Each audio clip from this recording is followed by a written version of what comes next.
In this video, we're going to be talking about the 1948 Alfred Hitchcock film Rope, which stars Jimmy Stewart, Farley, Granger, and Dall. We're Coffee with Aliens at the Movies, a film education and film review channel. My name is Robert Bellissimo. I'm an actor and acting teacher. I'm Steve Chambers. I'm a writer and an actor. And if this is your first time here, or if you haven't already done so, please consider subscribing to our channel by clicking on the red watermark subscribe button, which you can find in the bottom right of your screen. And then click the bell in order to get a notification every time we release a new video or go live.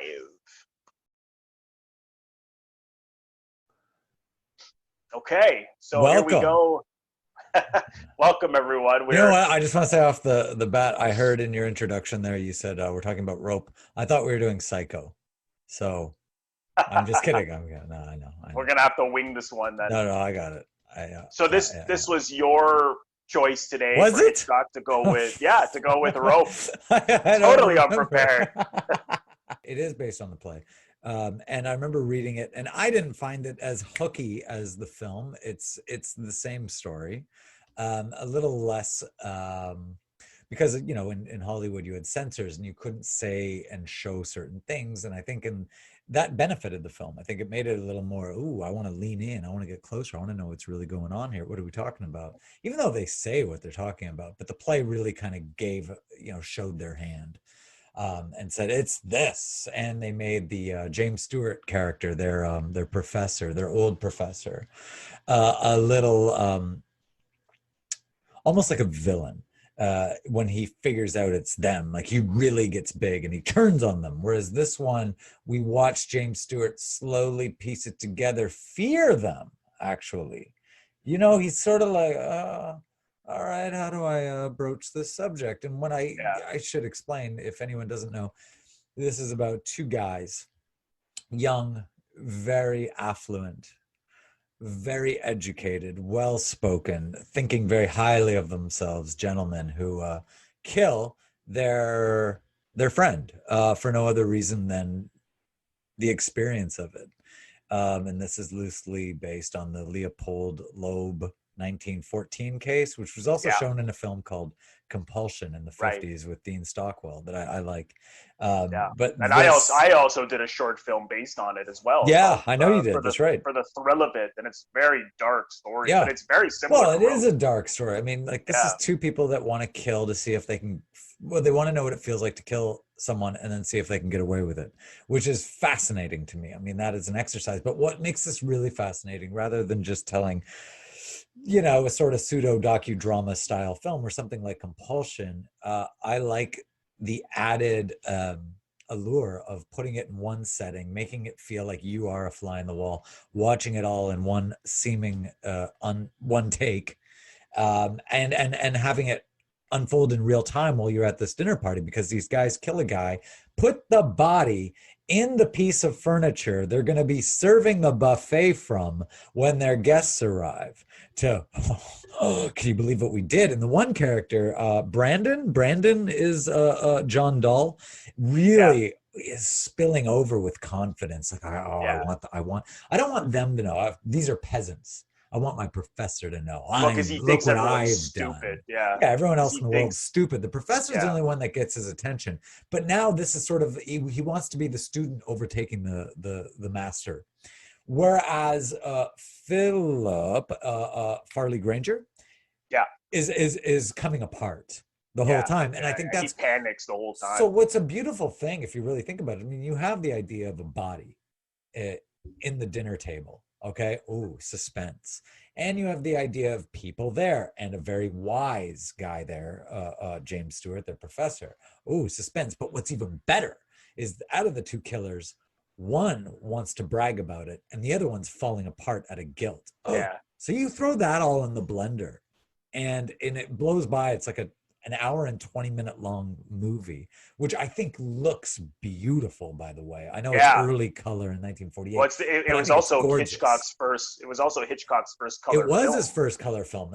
Holy cow! That's true. That's right. That's right. And something I love, man, for all you folks that have seen this or you haven't seen it. I mean, if you haven't seen it, watch the movie. But Look at the background, because the backdrop is this beautiful New York City skyline with detail. Did you know that the clouds change formation Yeah, while it's going on? The sun comes down, lights turn on in the little buildings. There's a neon Alfred Hitchcock cameo yeah. profile of him. I think that's gorgeous to look at, but I think the performances are great. I know a lot of people think they're maybe a little overwrought, like a little big. I can't help but watch this as though I were in 1948, and I don't think there's a damn thing wrong with any of the performances myself. Um, No, I didn't think so. Yeah, there. Philip Granger wasn't. Farley He, Granger. sorry, Farley Granger. He wasn't the best actor, but he was interesting. He Yeah, always pushed it maybe a little, but 100%, he had 100%, a real 100%. sort of vulnerability, Yeah. and a guy. His face just looks like he's especially in this in Strangers in a Train, just wrapped Oh, in right. a I real forgot he's in problem. Strangers in a Train. Yeah, on a And train. Yeah. some of the technical things you mentioned, actually, for anyone who has this book here, Hitchcock Truffaut, the Yes. all the interviews with Truffaut and Hitchcock from the early '60s about all of his Yeah. work. Some of the things Steve just touched on about how he technically did this, he goes into great detail on with Truffaut. And the whole thing was a stunt. People would ask him for years, "Why did you do this in one take?" And he got so sick of it that he started to kind of make up answers like, "Well, it would It help was the an actors experiment. because it's like a play and they can just do it like a play." But it was really just a stunt. He's like, how can Yeah. I, because it's all in real time and because it all takes place over a couple of hours and it was a play, how can I do it like that?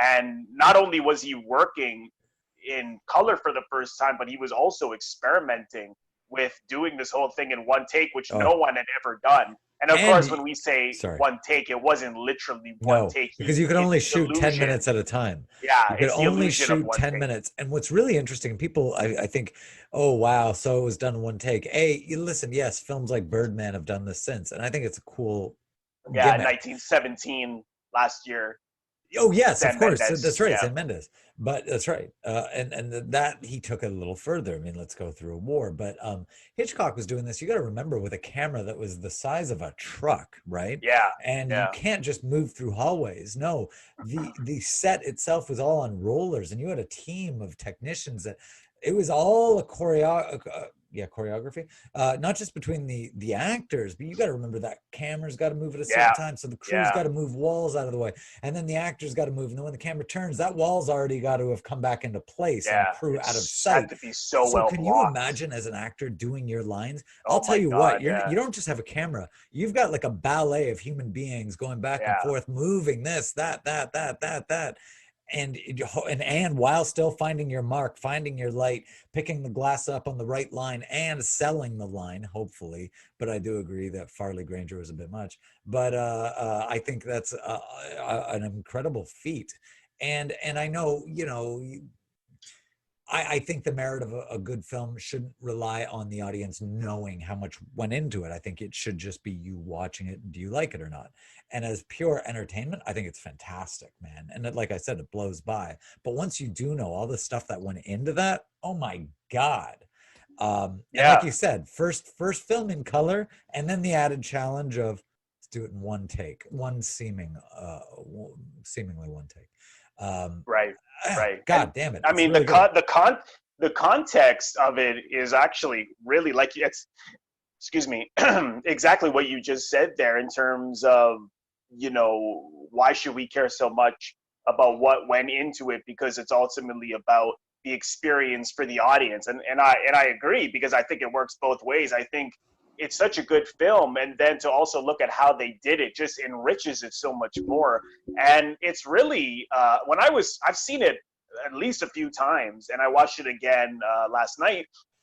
And at first I thought I'm like, is this an all out dark comedy? Because I was finding Right. myself laughing throughout a Sure. lot of the first bit, because here they are, they kill their friend. Not only do they put him in the furniture that they are going to have dinner on, but the guy they kill, his father is going to be at the His party. fiance. His fiance is going to be at the party. And this guy gets off on this because he sees murder as an art. And of course, this Yeah. Jimmy Stewart, who was one of the professors at the prep school they went to, was the one who got him interested in this philosophy that, for most people, killing someone is a crime, but for the intellectual superiors, like who they think they are, it's an art. So he thinks that he's smarter than everybody. He thinks that he's better than everybody because of his intellect. So everyone else is stupid, and let's just do away with them because they are stupid. So Yeah. obviously they thought that this guy who went to their school was stupid, and they try to pull this off like it is an art form. Like, it's not just can we get away with this, but can we get away with it when his father's there, when his fiance's there? Not only that, I'm gonna talk openly about it. And he gives Yes. if he had shut his mouth, he probably would have got away with it. I mean, no doubt. No some doubt. of the things he says, like he goes up because then the fiance's, not only that, he invites his fiance's ex, the guy that they killed, his fiance, ex-boyfriend there.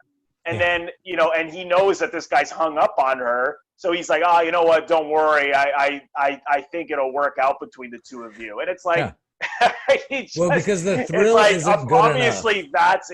Obviously that is going to get them to say, why are you saying that? Which of course they confront him later. Well, what do you mean by that? But he likes to think on his feet, again, because he takes these people for granted, thinking that they're stupid. They're stupid, right? And you said a good point. They aren't. They get suspicious, and even his father. He goes on up to his father. Yes, killing people is fine if they're stupid, and I'm intellectually superior. And it's interesting what the father said. Well, listen, that's what Hitler thought. Yes, and that is what Hitler. But the only difference with Hitler is that Hitler made it more about race. Not about intellect, and he's looking at it from the exact same angle, just that I'm intellectually superior, so therefore I can do away with you because you're useless, which is so stupid. And of course, Jimmy Stewart is saying this as well, but he's joking, and this psychopath doesn't realize this is what I was going to say. That's exactly it, though. Is they're like, well, aren't we right? Like, not that they come right out and say they killed a guy, but they more or less are, or at least the John Dall character, Brandon, is basically saying that to Jimmy Stewart. And the more he's saying it, Stewart's like, you didn't take me serious. Like, it was just an exercise in thought. Like, you can't go do that. And sort of like, oh, we don't have dad's approval. Like, that's sort of the feeling. Like, it is, to me anyway, like he was this father figure, and there was this terrible cockiness about not only impressing dad, and we'll beat you up, intellectually. We'll go one up something you only talked about. We're going to go do. And the more we brag about it, and he wants to tell him, right? Like, he wants him to even get in on it. Right? He wanted that's right. 100%. But the closer they get to that, and Stewart, even before I think Stewart's suspicions are really raised, he starts to just like, kind of like what you were saying about David, the victim's father, saying, that is sort of like Nazism. Like, that's crazy. Oh God. And he starts to feel guilt, the James Stewart character. Like, did I put this idea in your minds? Do you think murdering is okay? Like, unjustified murder or any kind of murder is okay? And you see him start to go, and I think it's once he starts to feel guilty, that is, well, God damn it, if I did like, I can't be responsible for this. And I think that's when his spidey sense is kicked in, and he starts noticing the kind of, that were obvious the whole time, clues. And I think the biggest giveaway, correct me if I'm wrong, but wasn't it was the initials, and he knows David Kent, I think DK, the initials in the hat, right? The hat, I think that's where he knows, oh, he's been here. And of course, I don't know if we mentioned, like, to anyone, they've got this dinner party going, and they're expecting the victim. Like, that's another. They're expecting this guy to come. His family, his father, his fiance, they're there, and because they're expecting him, so they start to get worried. Where is he? Where is he?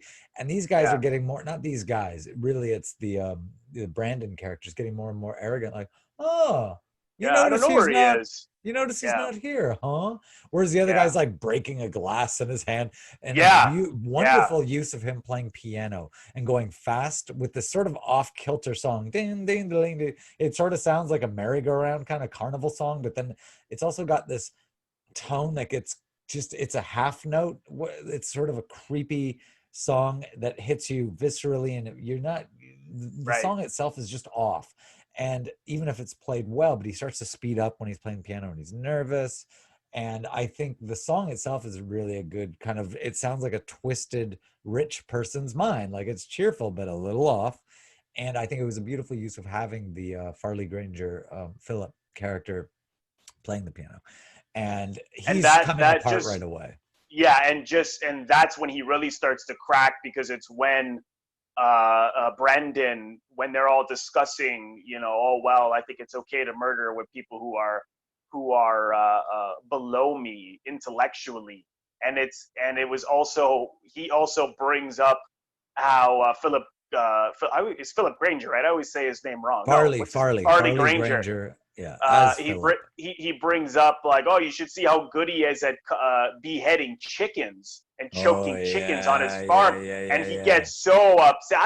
I never choked a chicken. And then yeah, yeah. that also is the only noticeable cut, when at that point they cut to Jimmy That's right. Stewart's face. That was the first clue, because Jimmy Stewart knew that this guy, he That's had been right, at that man. That farm, is the and he knew moment that he had killed. He knew that he had strangled chickens. So for no what else did he reason. eat? No, he Why? was just killing them.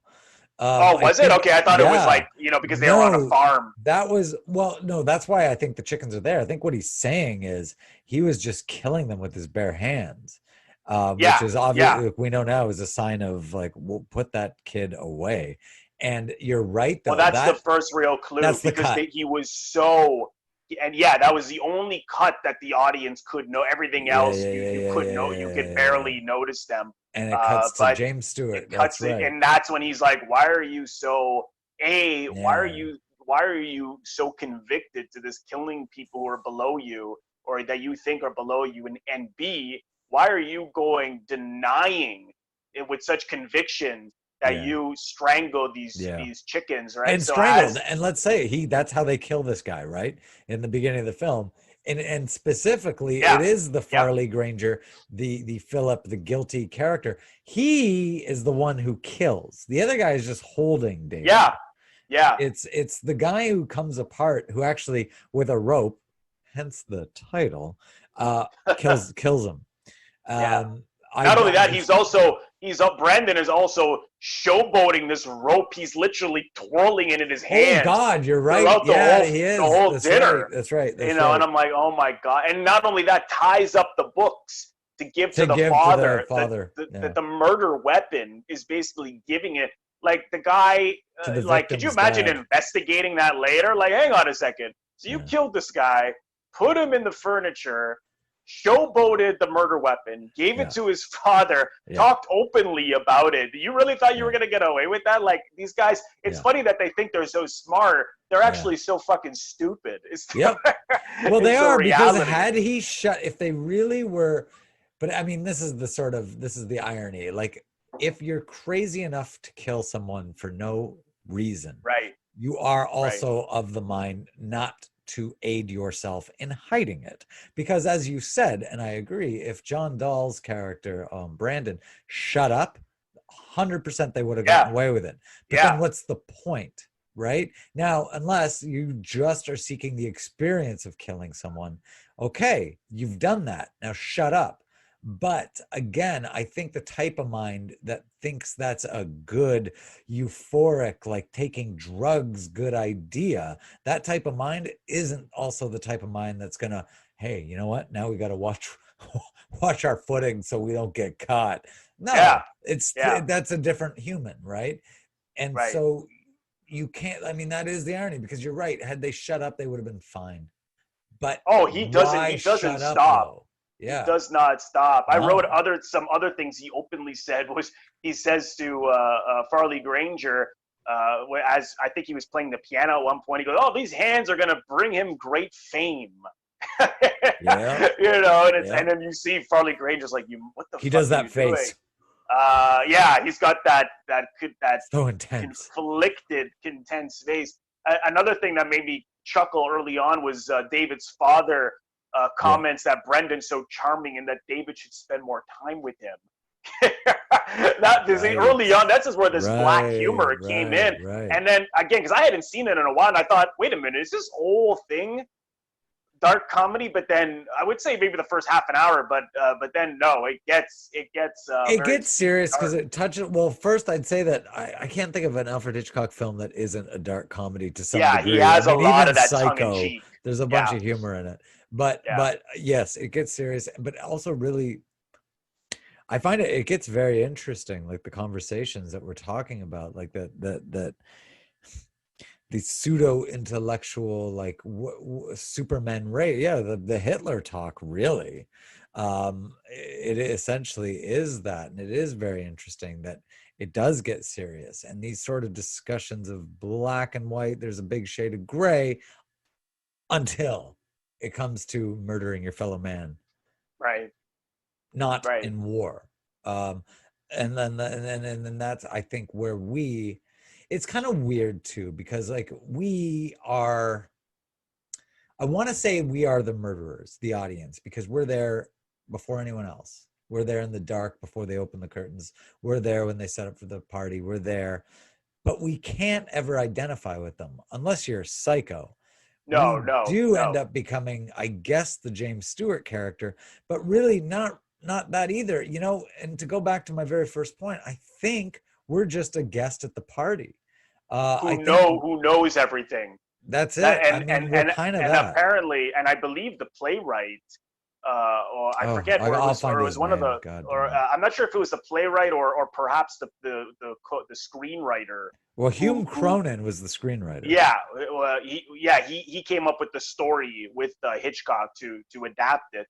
Uh, but apparently, I think the screenwriter wanted. Oh, you're right. Sorry, the screenwriter, Arthur Lawrence. I'm sorry. The Yes, story I was Hume believe Cronin. Yeah. that's right, and I believe Arthur Lawrence wanted the film, the audience to not see the murder, so that the whole time you're not quite sure. You're like Oh, Jimmy Stewart. that would have been Did cool, man. like, hey, what's going on here? Did this guy? So you are very much Jimmy Stewart the whole time. So why But didn't I they could go that see. way? Well, I think the reason Hitchcock didn't go that way is because it would have made it less suspenseful. Because as you know, That's true. his Absolutely. classic Absolutely. analogy is the audience needs to know more than Yeah, the characters, and absolutely. that's where you build That's the a great point. suspense. So Yeah. the only person well, actually, you know more than everybody in the Yeah. story, with the Yeah. exception of the two leads, which is Yeah. why you're seeing it more so, not so much from their point of view, but as if you were there when That's they right. killed this That's right. guy. That's And it's right. like, guys, that's why when I'm watching it, I'm like, would you shut up? Yeah. Everyone's gonna find out what you're Yeah. talking about. Yeah. Like you're not with them, but you're sort of Yeah. reacting off of them because you know everything that Because you happened. know everything, and you can't help but kind of put yourself in the I wouldn't do this, but if I did, what would I do? Well, I wouldn't talk about it. That's But exactly it. again, And because that's you're what, and not Jimmy nuts. Stewart, Yeah. exactly. And Jimmy Stewart, when he comes back, and I don't think he would have came back unless he found the hat, That's right. because and that was I an agree. accident. He Yep. gives it The lady, the maid gives the hat to Jimmy Stewart, and then he sees it's the wrong hat. Then he sees the initials inside. Yep. I forget. I think it was DK. DK. Or DK. So I think David. it's Ken. So if the guy had been there, clearly they either kidnapped him or they hurt him or something. It's so, at that point, after everything that they've been saying at the party, all the clues, they definitely did something. So the fact that he came back and he was so clever, he gets Brendan to totally tell him everything. Like, well, what would well, if I had killed him, I would have taken him outside before everyone showed up. And then because Brendan's such a fucking idiot, no, Yeah. no, and then like he basically gives it away. And then Jimmy Stewart's like, let me see the inside of whatever that was. It was basically a What thing, do right? you call it? It's like a giant hope chest. Yeah, it's like I a big don't know. chest that you can Yeah, it's a chest. open You up, open it. right? Yeah, yeah. And I mean, he spills it. I mean, and I'm not surprised that Farley Granger then just is fed up, just throws the glass. Like, you Oh, may of as well course. tell him at Yeah, this point. that's actually your You delivery know, is exactly how he did it. Yeah, you could may you as could well. have you could have actually turned this into a balls out farce. You know, A like a hundred total percent. comedy. But I'm But still it's blown very away by clever that your they did point. it. But you're right. You answered that question so well when I asked, well, why didn't they leave it a mystery at the beginning? Well, it's a different movie, and you're right. You'd lose Totally your different suspense movie. Then because it becomes a you don't who know, done it. You know. which is cool, Yeah. but it's a different kind of film. Yeah. Um, Yeah. yeah, you're right. You had to show it to use Hitchcock's own saying, like, yeah, keep the audience to build suspense anyway ahead of its characters. Yeah. And we are, Absolutely. and that's the tension because there's a bomb on the bus, or That's whatever it is. exactly it. Yeah. And That's that is, exactly if it. you want to make a suspense film, yeah, 100%, we have to be witness to what these two idiots do at the beginning. And I say idiots, and the irony, of course, being that they think they're the smartest guys on the planet.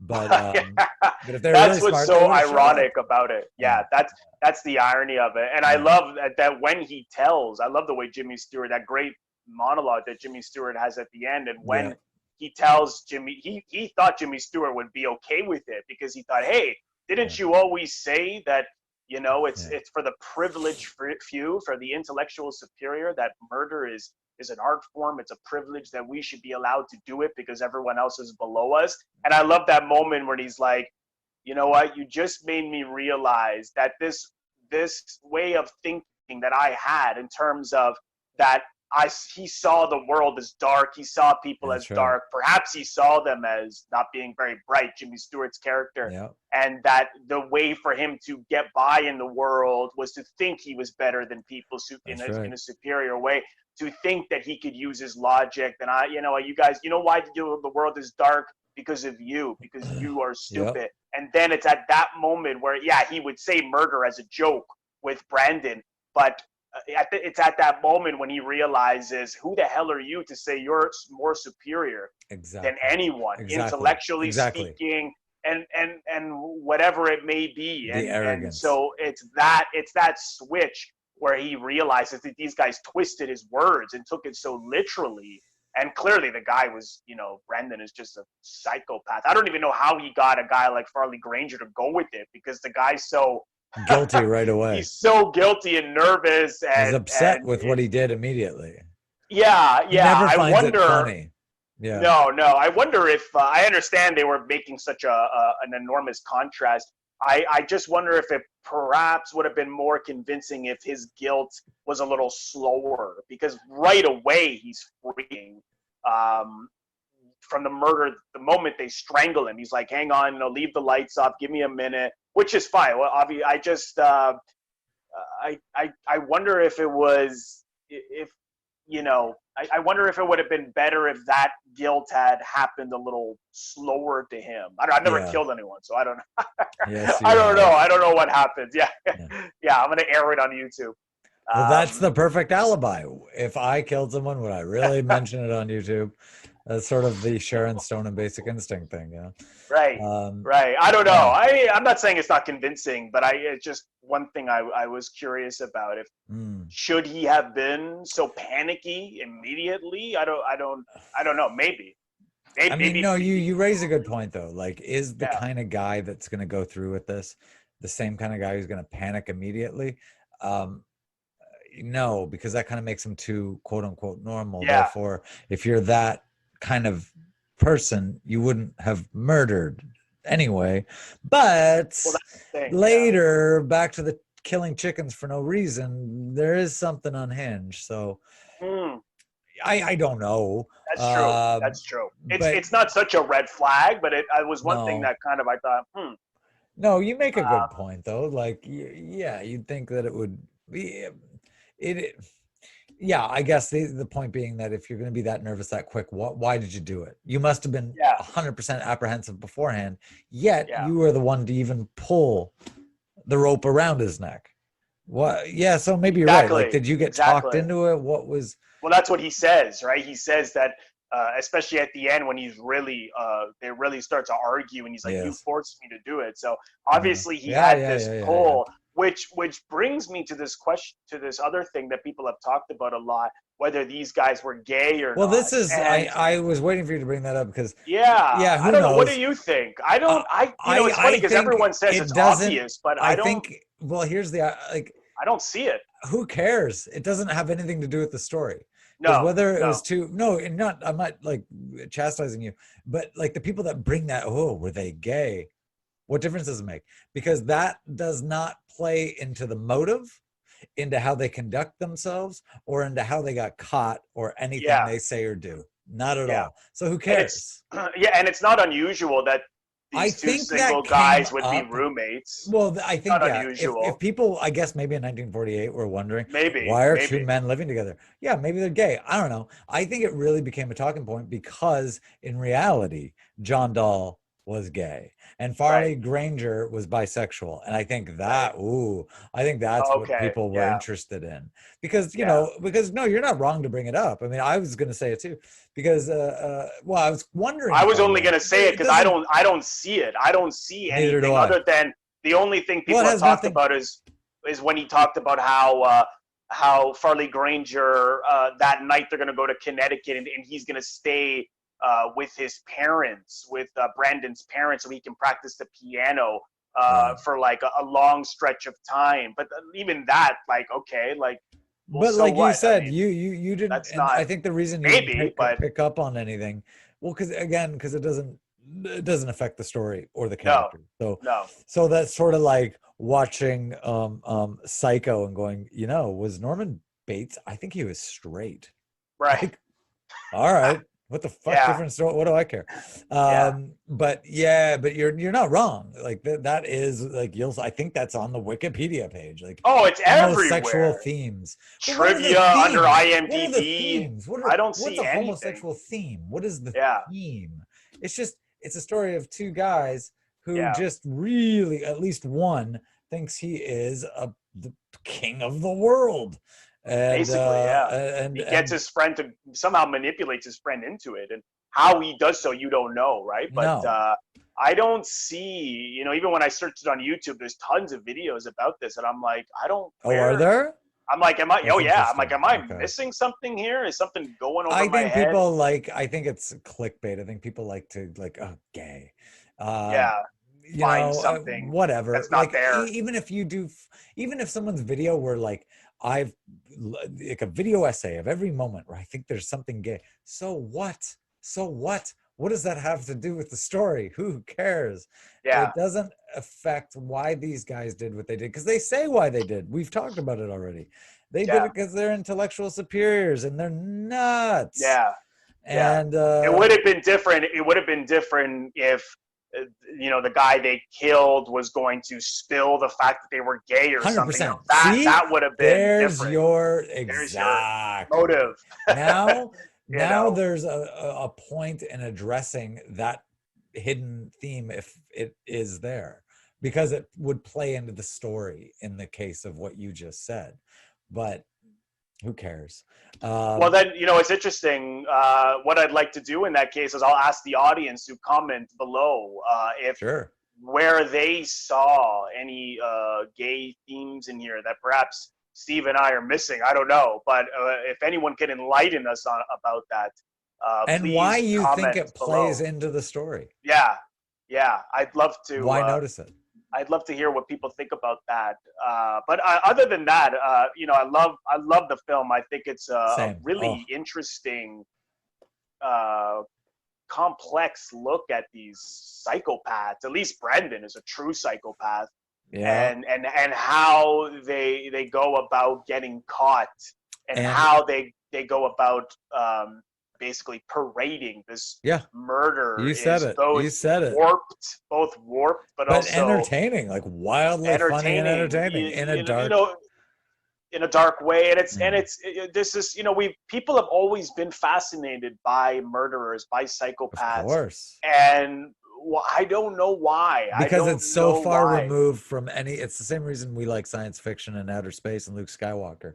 It is so removed from our day to day. And so you want to watch, you know, Silence of the Lambs or Yeah, something, or this, yeah, because you don't understand. Well, these guys explain their thinking to James Stewart, who yeah, ultimately is who the audience kind of becomes, or at least identifies with in this film.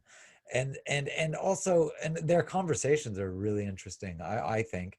And I think that what I said earlier, just as a technical thing, it's a really nice, like, aesthetically nice film to look at, like a painting. yeah, And yeah, you really do get the sense that you were in that room. When I yeah. think back on the film, unlike a lot of other films, when I remember them, I do remember them like a picture, like a two-dimensional picture. When I think back and remember Rope, I can't help but see three-dimensionally, like I'm in the room. It's a really, it's an Yeah, experience. yeah. Well, Yeah. Hitchcock was great that way. He really had that ability, and I think because of where the suspense plays, because you are then uh, reacting off of what the characters in the piece don't know. It makes you feel Mhm. like you're there. So Absolutely, so I think, absolutely.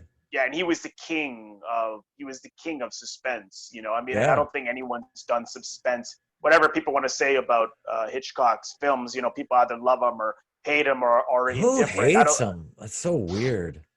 Well, I mean, I'm just talking generally speaking, but I No, don't no, think I anyone don't can disagree. I deny. love him Yeah. so much that, like, you know, some people, like, I get why you don't like Quentin Tarantino, but while I love him, but Hitchcock, I'm like, how can you not like an Alfred Hitchcock film? I just don't get it. But Yeah, I don't. Yeah, just generally whatever. speaking, but I don't think Yeah, yeah. anyone could deny that his craftsmanship towards the suspense genre is incredible, and Absolutely, man.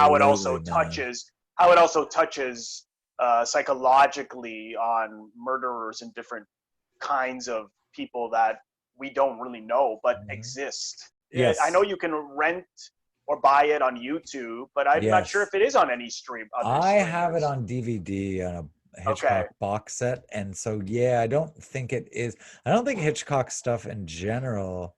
I think Dial M for Murder's on Canopy, but most of his films I haven't seen on streamers. So Yeah, no, I don't think yeah. so. I don't think so. I think you really have to get either the Blu-ray, DVD, comes in a lot of Hitchcock box sets, which there's Yeah, plenty of, yeah, or if you're, yeah, just rent or buy it on. I think you can buy it on YouTube for $15 or yeah, rent it for $5. yeah.